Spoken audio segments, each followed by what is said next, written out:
Good morning, good afternoon. Welcome, everyone. We're delighted to welcome our audience today to this book talk and broader discussion with Professor Walter Russell Mead and AGSIW's Hussein Ibish. Professor Mead is a lucid, insightful observer of U.S. foreign policy. He gets the arts and subtleties of diplomacy, and he appreciates how it has been most successful when it has been carefully deployed in line with U.S. military might and strategy. Professor Mead also gets the importance of history in analyzing U.S. foreign policy. His new book, The Ark of a Covenant, the United States, Israel, and the Fate of the Jewish People, is many things, including a powerful, well-researched and written history of Israel in the mind of America, its politics, diplomacy, and culture, ranging back even to Washington and Grant, but focusing intensively on the past 75 years. Walter Russell Mead is the James Clark Chace Professor of Foreign Affairs and Humanities at Bard College.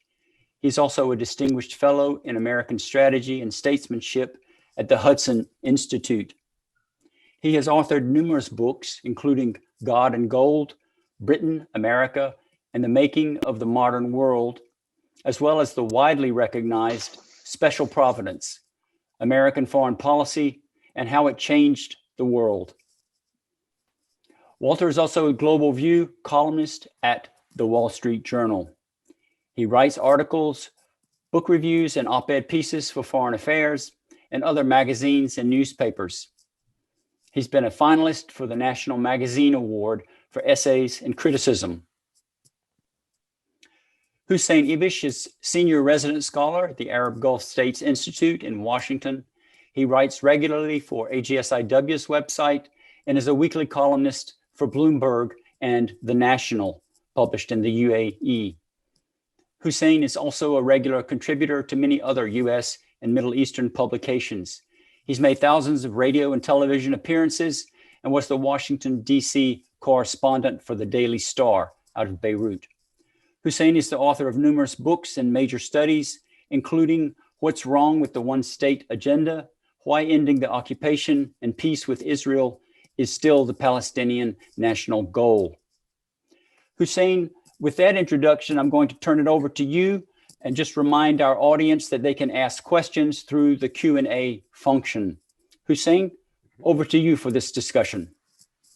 Thank you so much, Ambassador Roebuck, and it's an incredible pleasure and honor to welcome Professor Walter Russell Mead to AGSIW for this webinar book event. And what we're going to mainly be talking about is his new book, The Ark of a Covenant, which is a brilliant punning title, of course, and it's actually really remarkable. This is a great book. I mean,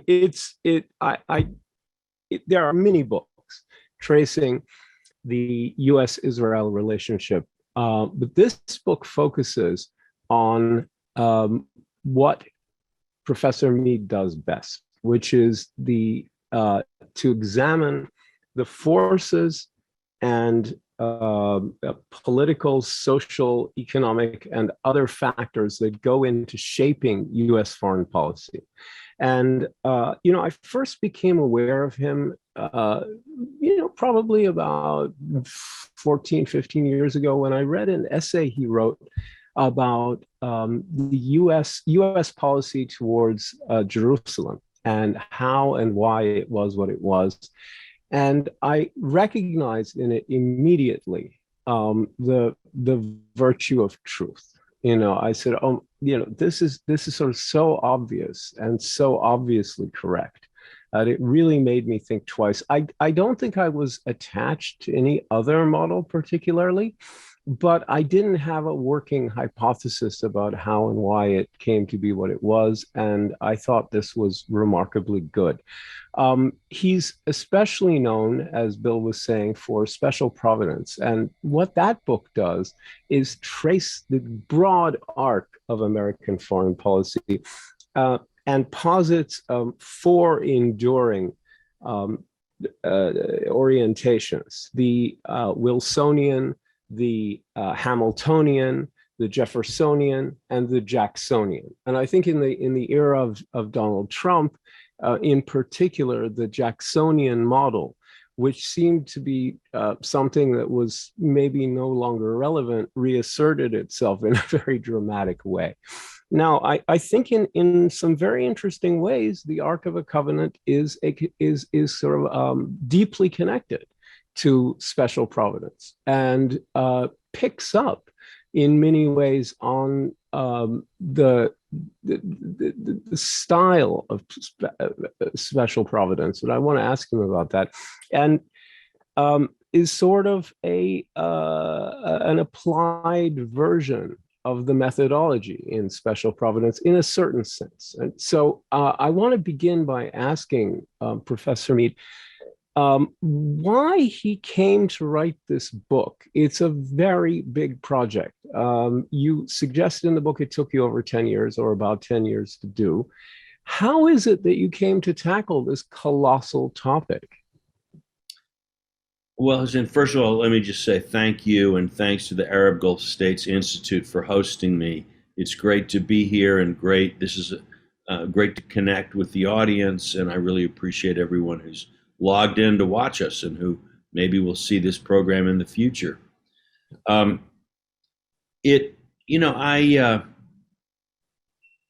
started to write this book without the idea that it was going to be a massive, decade-long project, because what I was originally concerned about was really a rather small issue, or what seemed to be one, which was that people seem to be missing the connection between American politics and American policy when it came to the U.S.-Israel relationship.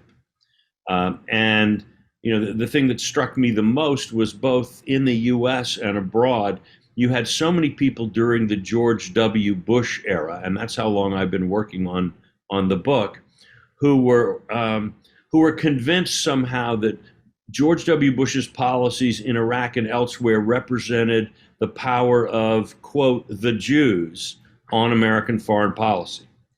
And, they pointed to prominent neoconservative officials in the administration who were, in many cases, Jewish, and said, aha, that's the driving force.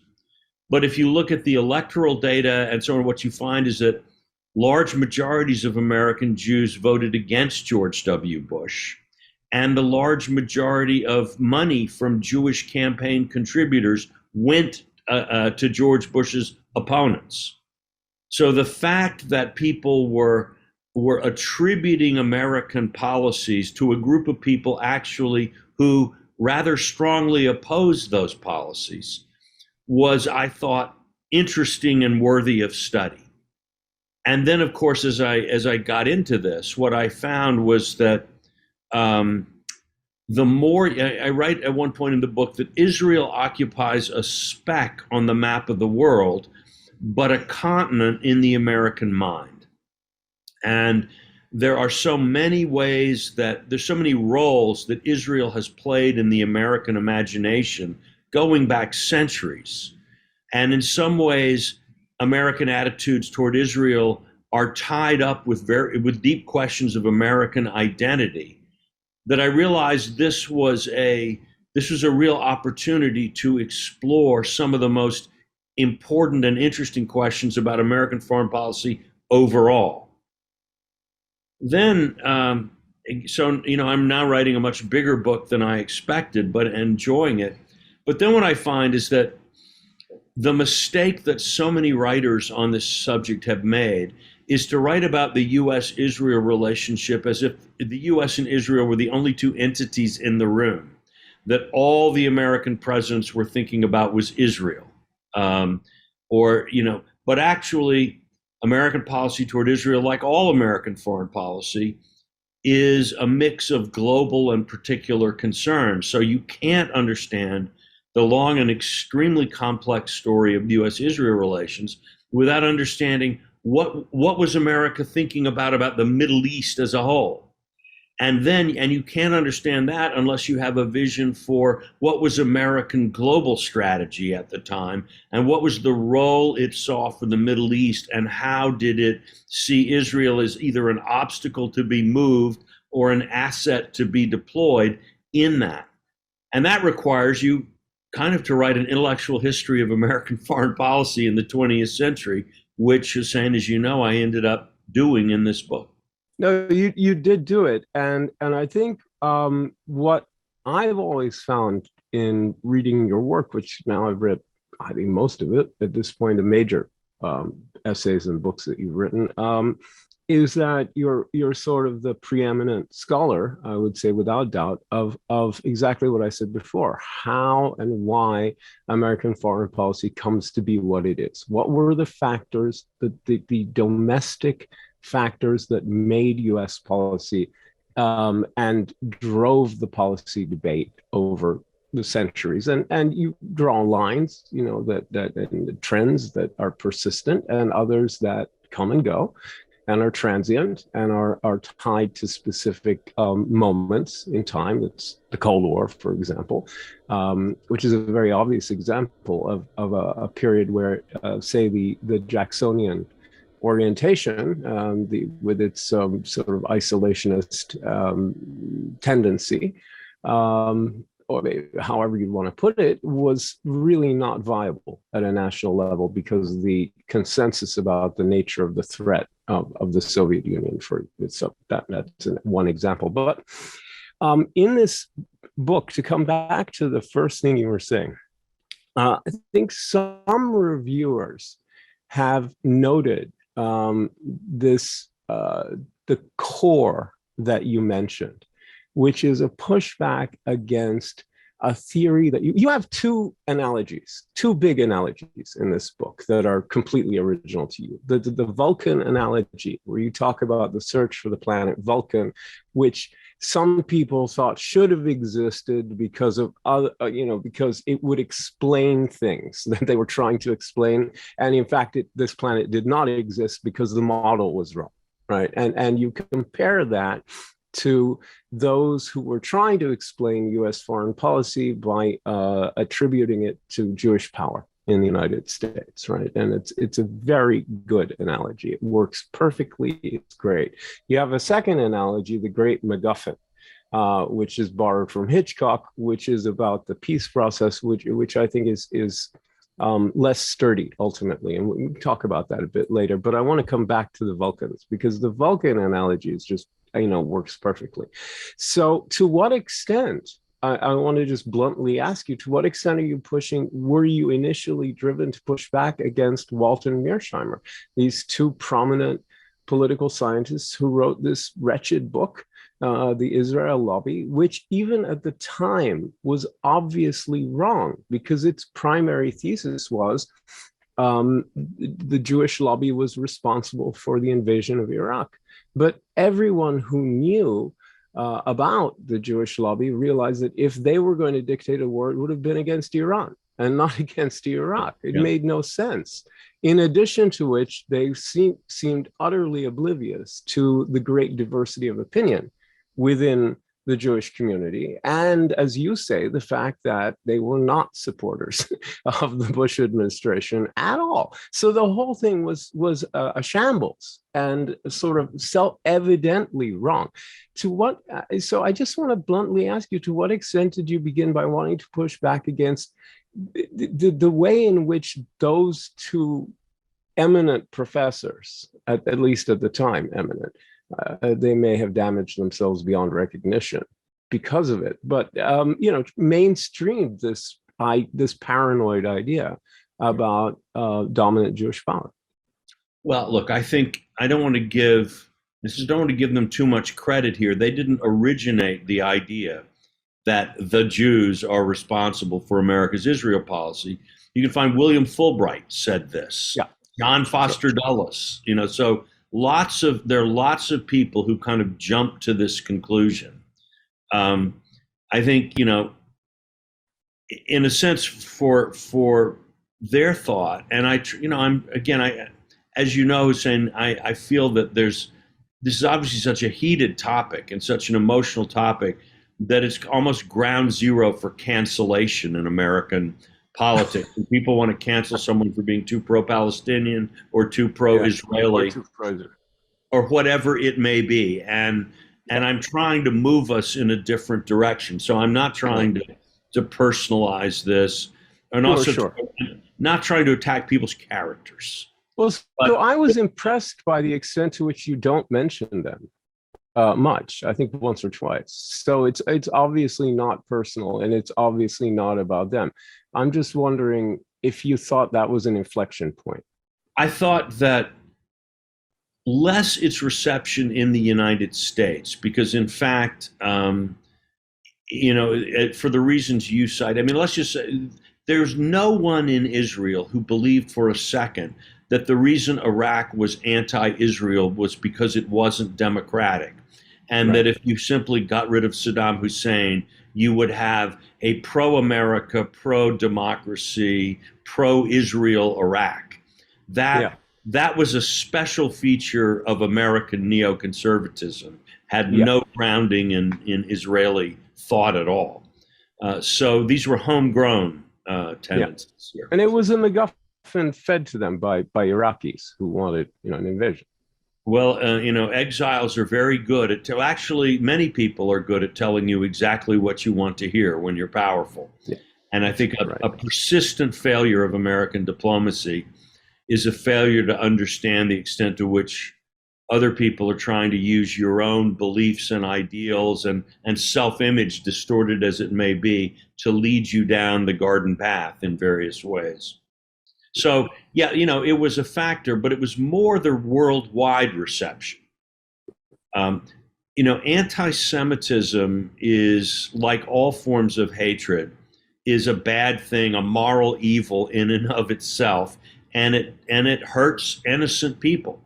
But at the same time, the anti-Semite is victimized because anti-Semitism is sort of a mental disability. In other words, if you think the Jews run the banks, it means you have no idea how the financial system works.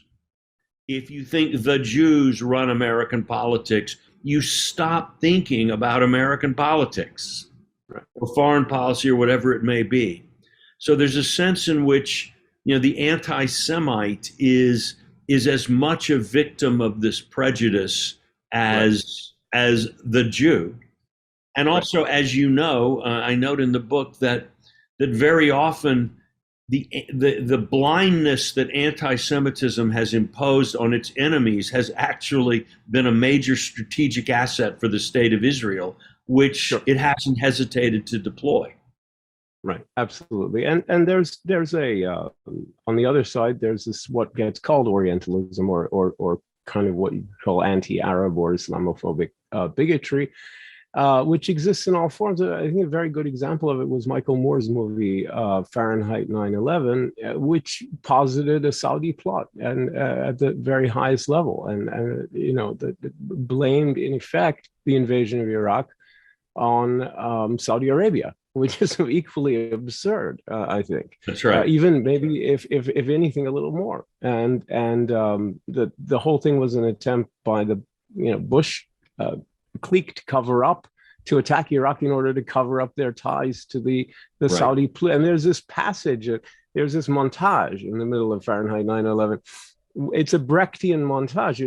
It's a parade of plutocrats, but instead of top hat and tails, they're wearing thobes and headdresses. Yeah. And they're the Saudi plutocrats, and they're the evil people in the background. So, and again, you want to understand something like 9/11 and the Iraq War, you're done for if that's what you are going to get into.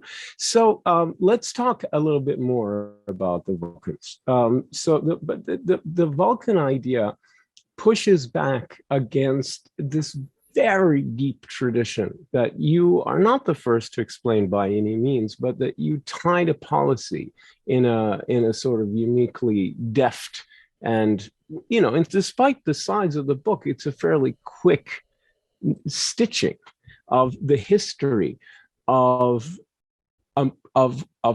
Protestant Christian ideas that mirror Zionism, or that yearn for the return of the Jews to the Promised Land, that predates political Zionism among Western Jews by hundreds of years, in some cases, and certainly many decades.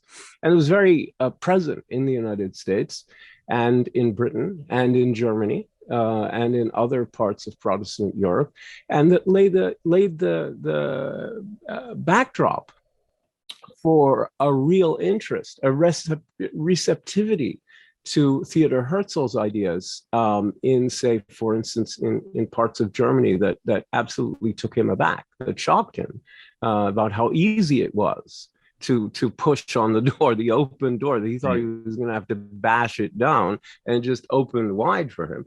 And that also allowed some people like Arthur Balfour, who was basically an anti-Semitic guy, to embrace Zionism wholeheartedly because it dovetailed with some of his religious ideas. So could you tell us a bit about that? Could you tell us a bit about how you see this connection and what you draw out of that? Because it's really fascinating. Look, I think we can begin with the theological ideas that you see fairly early in the history of English Protestantism and the Reformation in the UK, in what is now the UK, begins in the 1500s, the 16th century. By the end of that century, you're finding Puritan Protestant preachers teaching that the Bible predicts a second return of the Jews to the Holy Land. And this becomes a theme that echoes and re-echoes in Protestant preaching. Milton actually refers to it in Paradise Lost. So is this more Protestant than Catholic because of the emphasis on prophecy and on history, the arc of history? Among Protestants? No, the theology, there's a different theological difference, that in Catholicism and in many forms of Protestantism, there's an idea known as supersessionism, which is that, and I'm sorry we're talking theology, so we have to use these long words, but the idea was that the church has now inherited all the promises made to the Jews in the Old Testament, so that the Hebrew scriptures are now being fulfilled, and the church is Israel. So there's no special promise about the future of the Jewish people. They can become Christians like everything else, but otherwise they're no longer part of the divine story. And that's that was the traditional Catholic and Eastern Orthodox understanding of the place of the Jews. But among some Protestants, and especially in the Calvinist or Reformed tradition, there's the idea that no, actually God isn't finished with the Jews. They still have a role to play in the drama of salvation. And in the last days, coming toward the end of times, the Jews will return to the Holy Land, and that inaugurates another chapter in God's dealings with mankind. So there was a different theological base to it. Then you sort of move from there to the English and then the Americans as kind of the largest, and for the British, they were the only real Protestant power in the world. So they were a people who had the true belief, and they were alone in a dark world standing for this idea of truth. Well, what's another people like that? That would be the Hebrews of the Hebrew scriptures, who had the revelation of the monotheistic God. And it was a revelation that was bigger than the people and meant for more than the people, but nevertheless, the nation was the bearer of this truth. And so that was a very natural sort of affinity for Americans seeing themselves as being on the spear tip of liberty and true religion and true civil principles and so on. So this this kind of parallelism between the career of the Jewish people and the career of the American people gets very, very deeply set. Yeah. During the American Revolution, preachers are talking about it. It's a big deal. Then once you have the Zionist movement in full sway by the 19 teens and 20s, and then the creation of the State of Israel in the 40s, you get the additional idea about pioneers taming the wilderness and local, supposedly uncivilized people and redeeming land and creating something out of nothing and all those, which again was, I think in many cases, very cannily deployed by Israelis and their friends in the United States, and that resonated very deeply with Americans on not just religious grounds, but on in terms of national mythology. Yeah, it's important to remember, and this is one of the things to talk about in the book, is that before the organized Jewish Zionist movement under Herzl existed, President Benjamin Harrison got a petition in the United States in 1891, asking him to use American power to promote the idea of establishing a Jewish homeland in Palestine. And this petition was signed by John D. Rockefeller, J.P. Morgan, the Chief Justice of the Supreme Court. The entire American establishment signs on to this. American Jews were actually against it. They thought it was a terrible idea. So the American establishment, Protestant establishment, was Zionist before the Jews and certainly before American Jews. And that, I think, one has to understand this before you can even begin to understand how America has moved in the ways that it has on this issue. That's an incredibly important point. And then I think you trace the history of how the policy evolved in ways that are maybe more familiar to those who really delved into the history.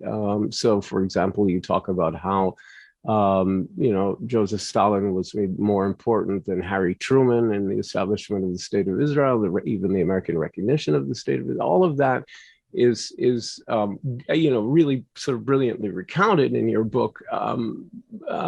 It's more familiar, I think, to students of contemporary history. But I think what we get into in a really interesting way is your second, as the book progresses, is your second big analogy, which is you have the Vulcans and then you have the MacGuffin, right? And you analogize the quest, the kind of quixotic, as you frame it. I think I don't think that's wrong. Correct me if I'm wrong. Sort of quest, administration from administration to administration, since at least Jimmy Carter and probably since Richard Nixon, for a lasting peace agreement between Israel and the Arabs, having accomplished the de facto removal of the Arabs from the equation, with the Egyptian-Israeli peace treaty, then really between the Israelis and the Palestinians, because it's sort of a hiccup in the struggle. The Arab-Israeli conflict is a fairly brief period between 1948 and 1979. The rest of the 100+ years is a struggle between Israelis and Palestinians over power and land in this very limited area where roughly similar amounts of people for most of that time. So I'm wondering if you can explain to us how you understand this to have been a MacGuffin. A MacGuffin, I guess we should tell people, Hitchcock's joke was there are two men in a railway carriage, and one of them looks at a weird shaped box the other one is carrying, and he says, "What's that?" And he says, "It's a MacGuffin." And the first one says, "What's a MacGuffin?" And he says, "That's a weapon for shooting lions in the Scottish Highlands." And the first man says, "But there are no lions in the Scottish Highlands." And the second one says, "Then I guess it's not a MacGuffin." So that's supposed to represent the item of in a story, in a thriller or a romance, like the secret designs for a submarine, or the identity of a spy, or something that everyone is in chasing. Harry Potter or something like that. Well, exactly. Thing that you have to have. Yeah, George Kaplan in North by Northwest, or the uranium in Notorious, or whatever it is. There's usually a MacGuffin in these thrillers, and it's the thing that it doesn't matter what it is. Lacan calls it the objet pétillant, the thing that's over invested in. So I guess that's sort of what you mean. But I want you to tell us what you mean by the Great MacGuffin. What I mean is that, I was thinking more of less of the object itself than of the way the pursuit of the object defines the plot of a movie. So that, when you sit back and think about it, the quest for peace between Arabs and Israelis, Palestinians and Israelis in the Middle East has been the greatest diplomatic preoccupation in the history of the United States. There has been no other issue on which the American State Department and American presidents have expended this much energy, this much political capital. Now, obviously, there are ways in which both the pursuit of peace and ideally a peace agreement itself would benefit American foreign policy. It's not nothing, but it would be hard to argue that, say, from the standpoint of American interests worldwide, is this necessarily so much more important than, say, the Kashmir question, which on a humanitarian level has certainly been responsible for more deaths. Diplomatically, tension between India and Pakistan during the Cold War was a horrible headache for the United States and continues to be in some ways. And of course, both are nuclear powers. But, there's sort of the disproportionate investment of American energy into this question is something that I think requires some understanding. Why did it make so much sense to people? Why was it so appealing to people? So you and of mean course, it was why didn't any of them succeed? Yeah. Okay. So before we get to the why didn't they succeed, which is a fascinating question. So you mean by that then, if I have understood you, that it is a conundrum. It is a question that needs answering, why this has been overdetermined and overinvested in by administration after administration, correct? Right. Yes. Okay, and when your answer basically is the domestic political impact of or significance that's been put on this, and the way it's been interpreted by or misinterpreted maybe by a lot of people. Here's the funny thing, or here's the question that I think maybe gets begged.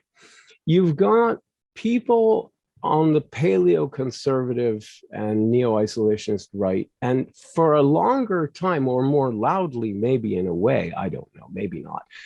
People on the socialist and even further to the left, anarchists and what have you, left. Chomsky is a very good example of this, and his followers, who would have said, well, it's not so much that, I guess paleoconservatives would have said something like, it doesn't matter to us, why would we bother, right? But I think there's been a left position that has insisted for a long time that the United States makes things worse in this conflict, that American efforts have been counterproductive, and therefore we should do nothing, so in a certain sense, I can see someone from, who holds that viewpoint saying, aha, Professor Mead has kind of bolstered my belief in the idea that it's not just beyond our ability or beyond our interests, that we actually have been a problem, and we should do nothing and less than nothing. What would you say if someone said that? Well, I would say, first of all, that in general, um, the question of whether the U.S. is or can be an honest broker in these negotiations is obviously a heated one. And my sense would be that, to the extent that American foreign policy follows the logic of international relations, American interventions will be aligned more or less with American interests as perceived by policymakers. And Israel as a powerful state has more to offer the United States than the Palestinians, even though the Palestinians, do have claims of various kinds on the U.S. I have to say, Palestinians never expected the United States to be an honest broker. Exactly the right. PLO did not expect that. No, and no, they're not. The PLO not that dumb. Made some mistakes, but that's not one of them. Correct. But again, for the Palestinians, there is the problem that one needs an outside power to try to balance the gap between Israeli and Palestinian power. But that it's extremely, but that virtually any power that is seriously involved in the Middle East will be attracted toward the Israeli side in some of the same ways that the U.S. is. Yeah, there's also no alternative. It's not like there's this long list of international powers vying to do. The only other country that's shown any interest is France, and they don't have the heft to do it. So there isn't an alternative. It's the U.S. or nothing, and that's one reason the Palestinians have gone along with it. Yeah. Exactly, and also there are sort of incremental benefits along the way of appearing to, of participating, or even just appearing to participate, or not blocking an initiative that's important to the Americans. But look, I think the American presidents, by and large, and this includes Harry Truman, have used their policy toward Israel-Palestine as a way primarily of communicating with domestic constituents. To that degree, the people who talk about an Israel lobby are not entirely wrong. That is, politics does play a role in U.S.-Israel policy, as actually, of course, politics plays a role in every aspect of foreign policy. But very, very often, it's not a Jewish constituency primarily that presidents are looking for. No. So Harry Truman was appealing to liberal Democrats and the UN lobby primarily. And in the same way, with the peace process for American presidents was sort of a wonderful way of bounding the discussion. Oh, we're trying to help both peoples.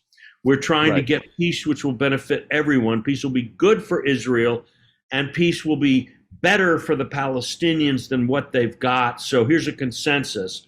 But then within that, if you want to pacify, if you want to burnish your pro-Israel credentials, you can take one small, tiny, inconsequential step in a negotiating process and reap oceans of favorable press. Or if you want to, if you're, say, President Obama, and you want to signal your openness to the left, you can make one small statement or do one little thing, and again, you've communicated directly to a whole group of your supporters. I'm with you. I see you. I'm listening. So I'm sorry. Go ahead. No, well, it just because most Americans don't tune into foreign policy that much at all anyway. No. And because unless people are dying. That's right. And even when people are dying, they don't necessarily tune in all that. No, I mean American soldiers. When I say that's people, more important. I mean, then it becomes a defining issue. An issue. But what I wanted to ask you, if you, I'm sorry to interrupt, but no, go ahead. Building on that, I mean, to what extent do you think it hurt George H.W. Bush that he was the last American president to really challenge the Israelis in a fundamental way? I mean, Obama thought about it, but didn't do it. No one else has said, you will do this or there will be painful consequences, and got their way. I'm not talking here about a fight about weapons sales where the pro-Israel lobby has never been able to overcome a president, not even come close to it. I'm talking here about tying about the perceived. There's a perception that among the many reasons that George H.W. Bush was defeated by Bill Clinton was that he went too far on tying loan guarantees to what amounted to a settlement freeze. What do you think about that idea? I think the number of people who cast a presidential vote on that issue is not enough to sway a presidential election. I think there's a larger truth concealed in there, which is that George H.W. Bush inherited the Reagan coalition, but he didn't understand the Reagan coalition. And it was already falling apart. Right. He failed to establish an emotional connection with the kind of evangelical Christian wing of the Republican Party. He could have used Israel policy to do this, but there are other things he could have done as well. I think at the time there were better options at the time. Right. It's become a much bigger feature at the moment. So before we move on to I want to talk about where U.S. policy is going, especially towards the Gulf. But in the book, it's masterful. It's absolutely definitive. Yeah, but it's not perfect. And I want to come to one area where I think your command of the American conversation and psyche is virtually flawless. And I think your understanding of the Jewish experience, especially the Western Jewish experience, is remarkably sound. I think the closer you get to the Arab and Palestinian viewpoint, the more you struggle a little bit to understand it on its own terms. This is not a criticism, it's an observation, right? And what I want to note is that when you talk about what drives the Palestinians to continue to resist and what makes the Palestinian cause still so emotive around the world, you list colonialism, which is a big factor, and religion, which is a very big factor. And I agree with you. I think without religion as an issue, this whole conflict would have been resolved in the 1950s with a peace agreement, some sort of an agreement based on the 49 armistice lines. That I think is true.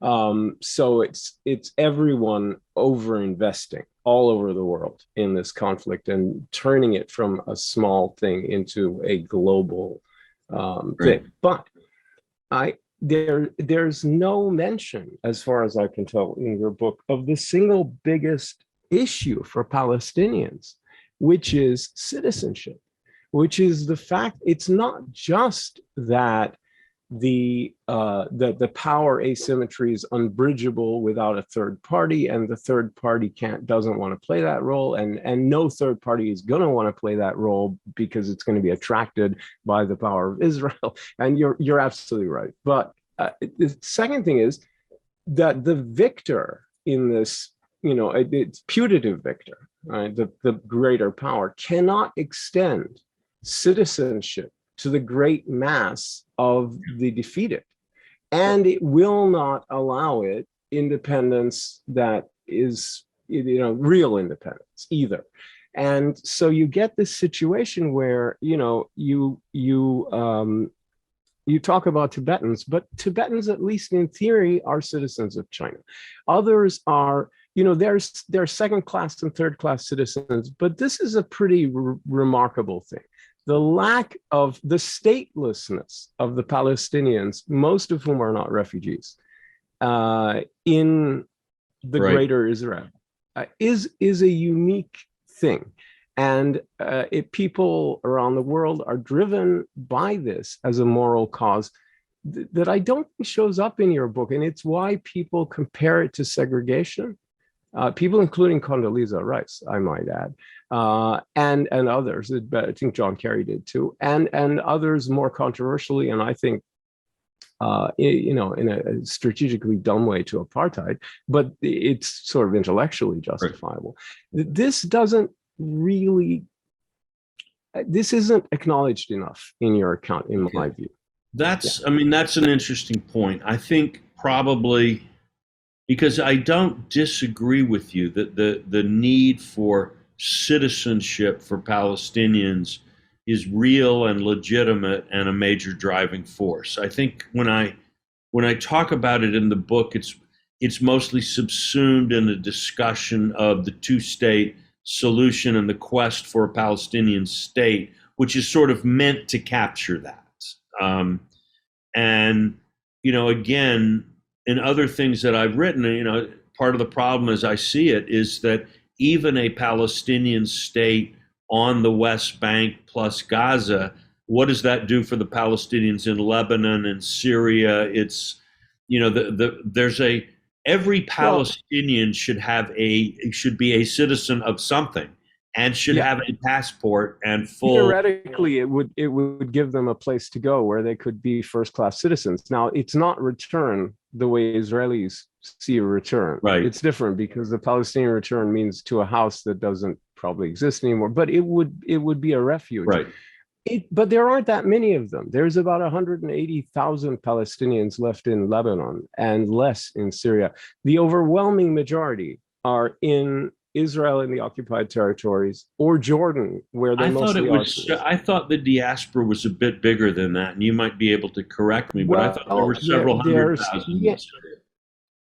There's a couple. No, there's maybe 120,000 in Syria maximum. A lot have fled. Okay, all right. Well, in the last few years. If you ask, yes, and in Lebanon also, people have fled or left or somehow gone or become Lebanese citizens. Fair enough. The Christian Palestinians have almost all become Lebanese citizens. Right. So you've got 100. It's now estimated. If you ask UNRWA, you get a bigger figure, but most people think it's 180,000. Okay, I think I was going by UNRWA.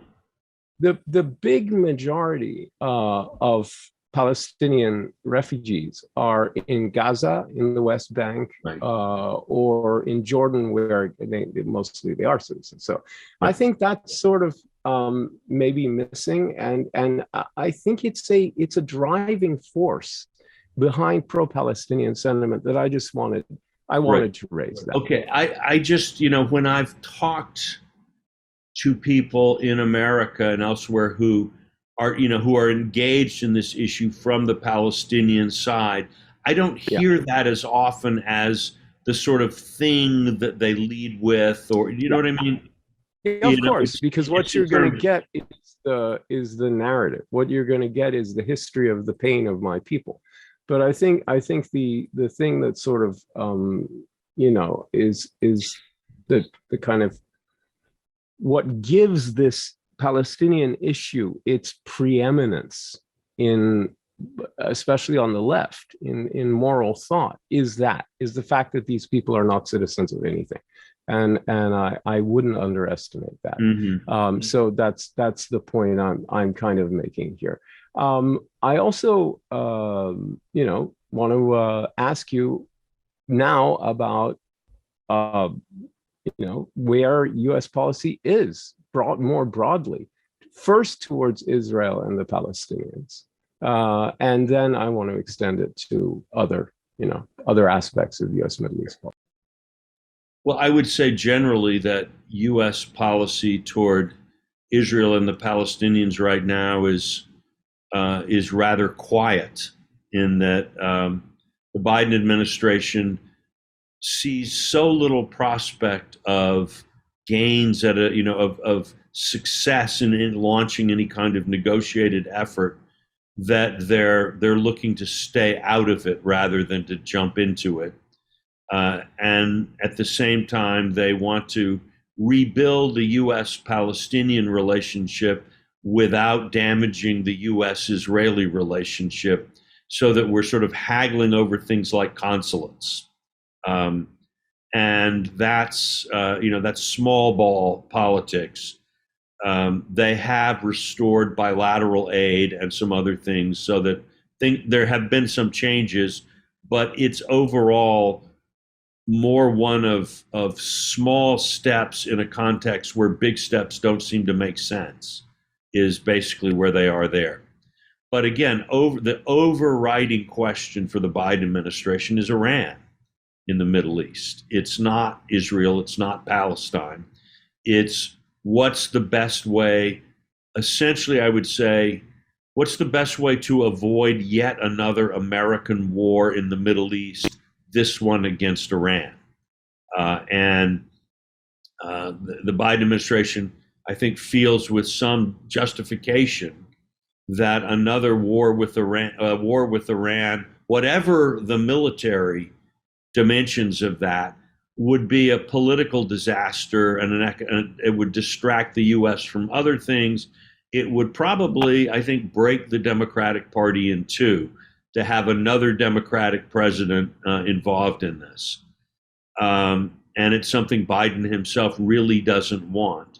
But at the same time, the idea of an Iranian nuclear weapon is something that Biden administration really does not want to be the administration under whom the Iranians test. But again, people, and we're talking about a Democratic administration now. So if we had a Republican administration, it would be a different set of neuroses and complexes and illusions. But under the Democrats, there's also a huge kind of an anti-Saudi lobby whose depth and strength, I think, is often not understood. So it was sort of seen as odd when Biden says we're going to make Saudi Arabia a pariah and so on and so forth. But there's 70 years of kind of anti-Saudi sentiment in the Democratic Party. And actually, oddly, it goes back to the 50s when Eisenhower was seen as not pro-Israel enough because he was aligned with evil Arab dictators like Nasser, and then evil Arabs who were like aligned with American oil companies, evil American oil companies like the Saudis.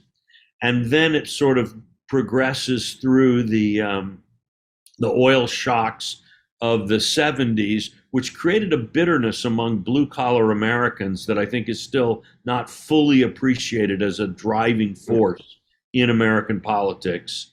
And again, the sort of perceived arrogance of some people from the Gulf at that time, your days are over, et cetera. All of the sort of gloating and flaunting of wealth really made people angry. Then you have, after that, you have, the 9/11, and now you have where, again, as you say with Michael Moore, the Saudis became a punching bag because of their perceived relations with Bush among Democrats. And then on top of that, you get the climate change movement and the idea that Saudi Arabia is destroying the world in order to maximize its economic gains. And now finally that we're going to transition to renewables, we can, get rid of them once and for all. This is, I don't think Biden thinks that way. I don't think serious people in the these are sort of popular myths and feelings, but they're in their political base. And there are people in Congress, I think, who would agree with everything I just said as being a dispositive description of the relationship.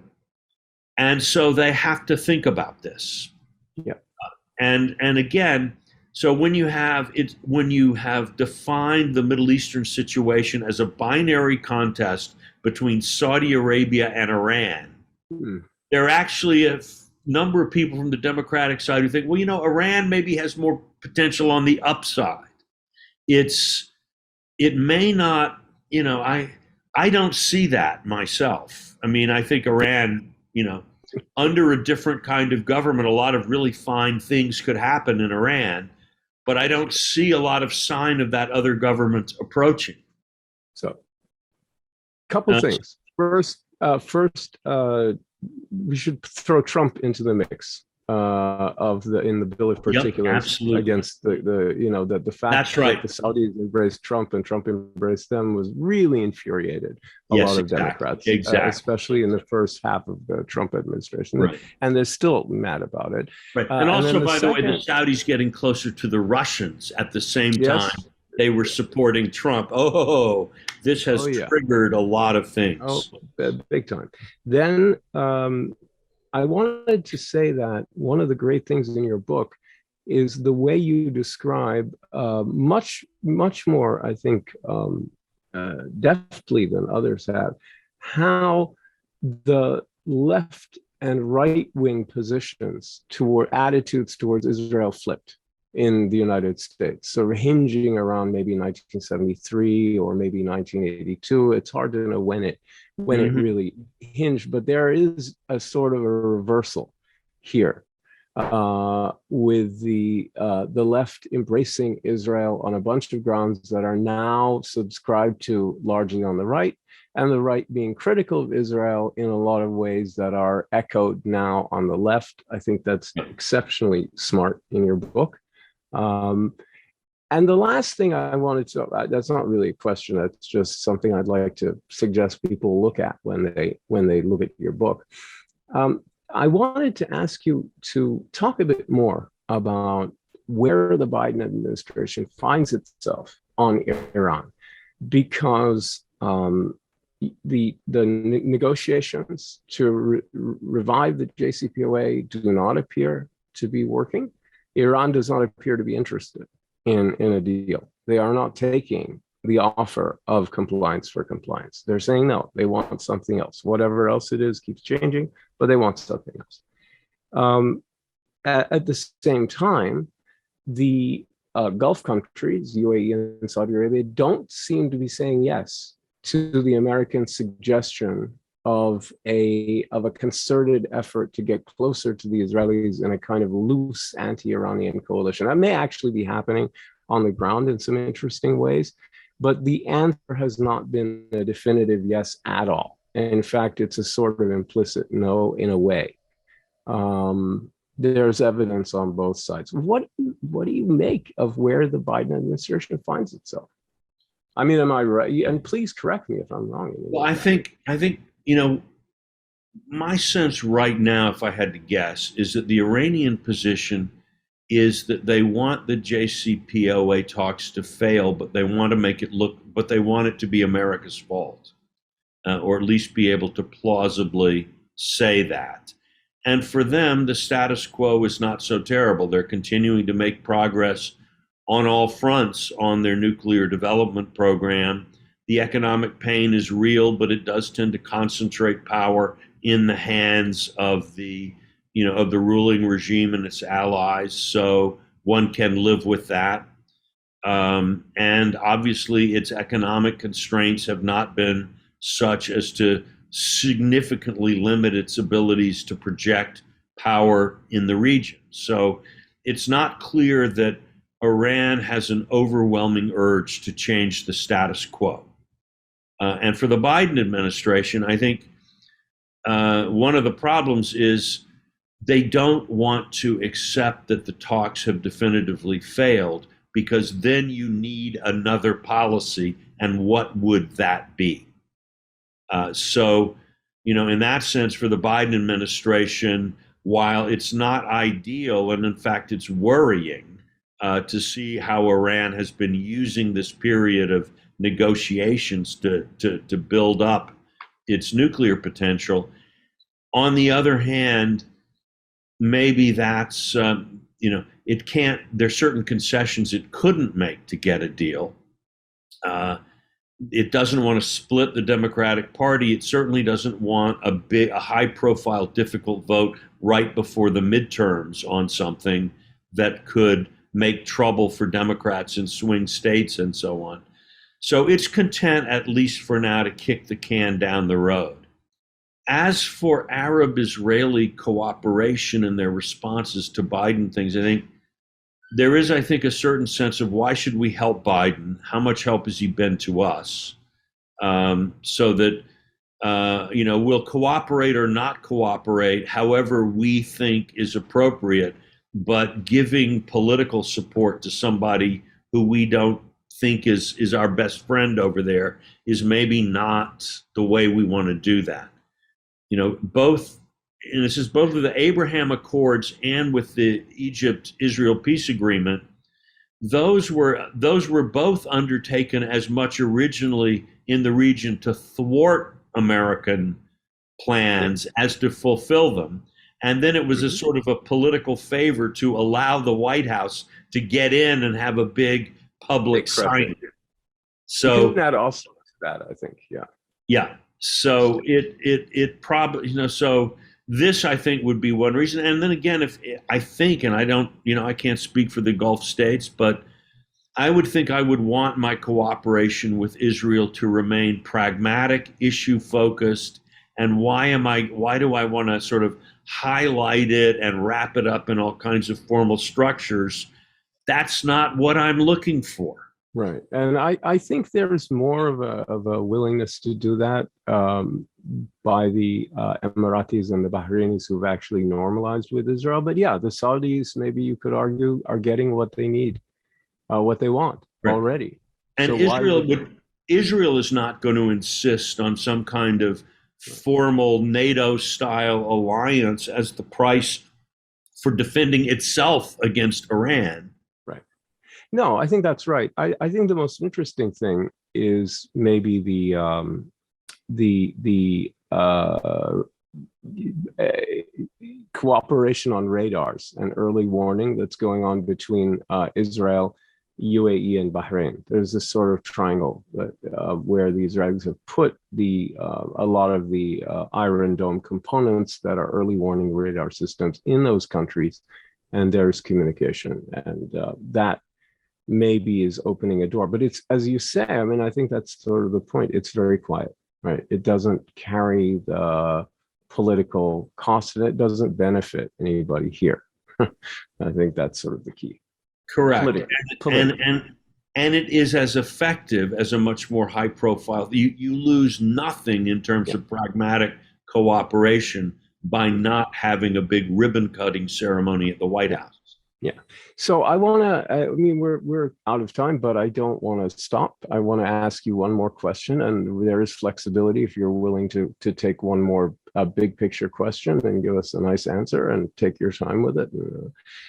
Which is this: there's been a lot of talk about a pivot to Asia. Now the Gulf region is in Asia, so that's it. And it also strikes me that if you pivot to East Asia, right, or South Asia, you kind of tow the Gulf with you, because without the energy resources coming out of the Gulf right now, the Indian economy, South Korean, Japanese, Chinese, et cetera, friend and foe alike, would sort of have a very hard time. So, but what we haven't seen, in spite of maybe since second term George W. Bush expressing or hinting at this desire to pull back, what we haven't seen is any real reduction in the American military footprint or in the American presence in the region. What we've seen is a bunch of actions, probably beginning with Camp David, by the way, with the failure of Camp David in 2000,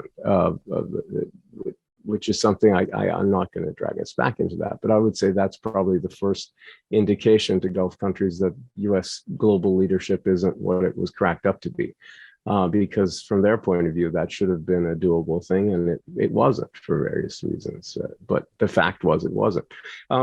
You haven't had a reduction in that footprint. What you've had is a perception of a lack of will.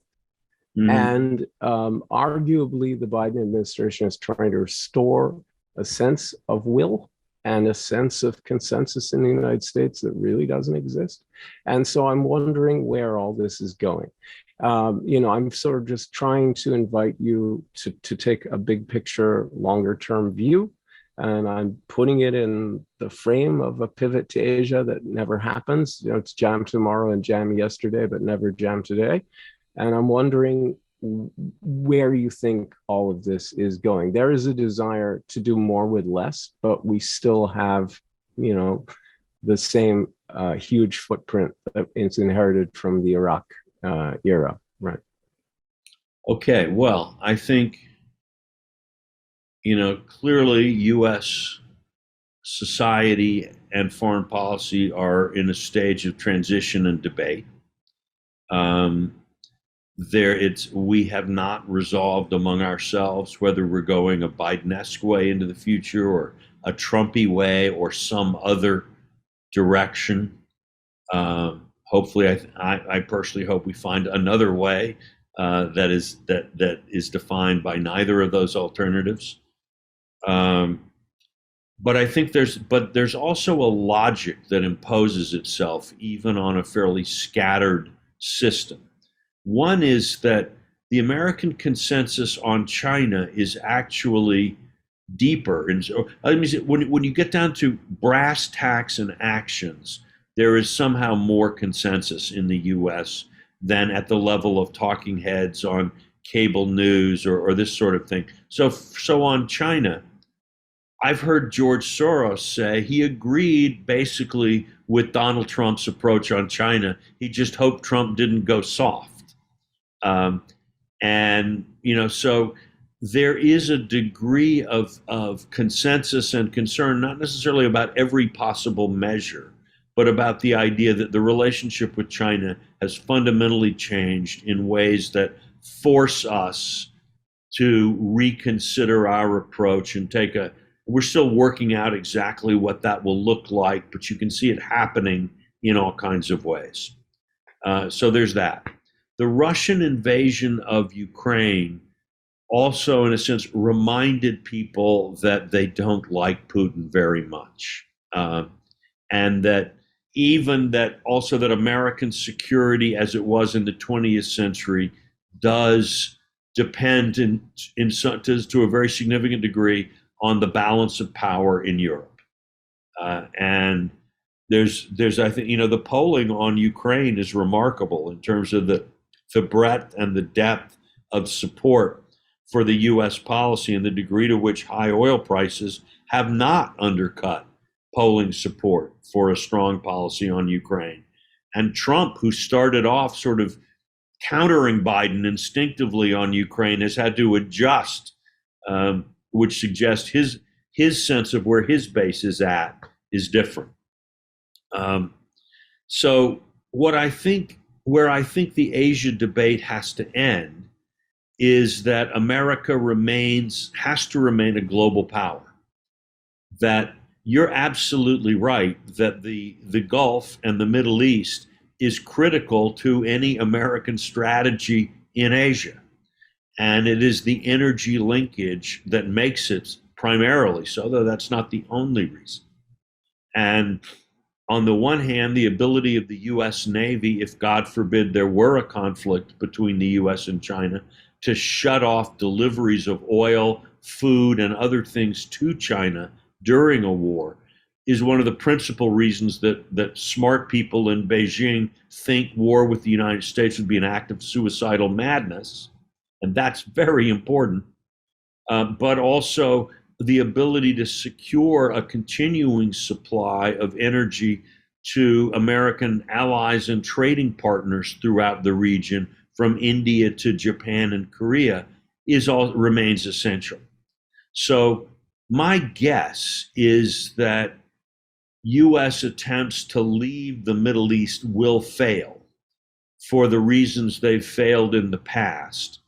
My hope is that the US can reflect on the degree to which, since the first Gulf War, our policies in the Middle East have not made us as happy as we hoped they would, and reflect a little bit more deeply and maybe spend a little bit more time talking with key players in the region and develop a deeper, richer understanding, so that in the future we could do this a little bit more to our mutual satisfaction. Excellent. Well, thank you so much. So I really want to thank you for joining us today. It's been absolutely fantastic. We needed another 5 hours at least, even to begin to crack your book, which again, I want to recommend to everybody extremely highly, Ark of a Covenant. It is absolutely brilliant. And it's going to be the definitive work on this topic, on the topic of how US policy towards Israel came to be what it was, what it is. And I think it's also an excellent guide to where it could be going. That, as I think the last 15 minutes of our conversation has indicated, implies a great deal. about broader U.S. policy in the Middle East and then globally as well. So, I just want to thank you for writing this book. 10 years very well spent, and it's an enormous benefit to all of us as readers, as students. You're a great teacher. And I really want to, express my tremendous admiration for you in that regard. And congratulations on a brilliant book. I very much hope it will be translated into Arabic. That is my big hope. So, that would be, I think, a great thing. I would certainly enjoy the chance to sort of teach this book or discuss this book with folks in the Gulf and beyond. I think it could be a really interesting experience for everybody concerned. Yeah, so I mean, again, if anyone in the region or anywhere else, including Americans, wants to understand U.S. foreign policy in general, special provenance is the best place to start. And if you want to understand U.S. policy towards Israel and the Palestinians, which has that tremendous impact on all these other issues, this would be the book to go with for sure as a start. And so I want to thank you very much again for writing it and for being with us today. It's very kind of you. I hope we'll have a chance to do this again sometime.